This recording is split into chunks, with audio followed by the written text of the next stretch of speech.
उठलो आणि आंघोळीला चाललो बघा. आंघोळीला जाताना पण आमचे नखरे बघा कसे कसे आहेत. आंघोळ करून आल्यानंतर कुत्र्याचं आरशात बघत बसलो. नंतर गरम होत होतं म्हणून कूलरजवळ टकलं घालत गाणं वगैरे करत बसलो. त्यानंतर छत्री घेतलो आणि कॉलेजला निघालो बघा. कॉलेजला जात होतो.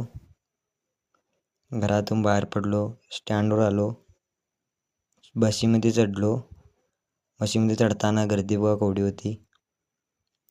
बेळगाव सिग्नलला आलो.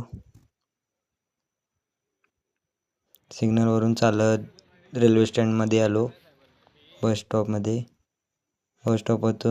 चालत गेलो कॉलेजला. आलो बघा कॉलेजमध्ये. हे बघा आमचं कॉलेजमध्ये गेलो. हे बघा आमची दोस्त. कॉलेजातून आम्ही डायरेक्ट मॉलमध्ये आलो. मॉलमध्ये बघा कसं करतो. हे बघा माझा दोस्त कसं गांडू नखरे करतो. मतलब वो अलग ही लेवल का. तिथून आम्ही घरी निघालो.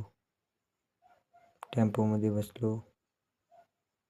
घरी आलो. दोस्त म्हणाला चल निडगलला जाऊया शर्यत बघायला. मग मी काय थांबता काय, गेलो शर्यत बघायला. बघा कशी बैला पळत आहेत. इकडे शर्यत चालू आहे आणि आमची बघा कशी गाणं आहेत. आम्ही केदारांनाची मजाक मस्ती करत होतो. खरं राव केदारांना भडाकलाच की.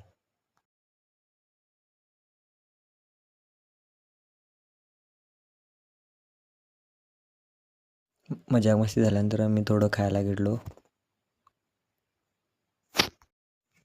जो बैल बॅनरमध्ये दिसतो ना तो सर्वांच्या दिलावर राज करणारा हिंद केसरी किरण्या. तेवढ्यात एक मुलगी बैलाला घेऊन आली बघा. या मैदानातली पहिली बालिका कन्या आहे, जी पहिली रणरागिणी आहे, पहिली गाडा मालकीण आहे. जिचं बैलाला धरून मैदानात आगमन झालं. अनगोल कराडच्या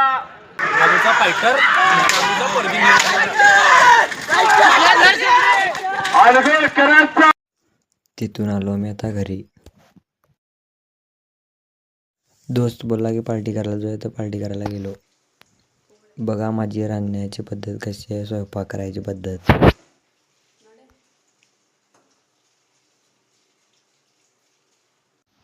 हे बघा जेवण केलो आणि घरी आलो.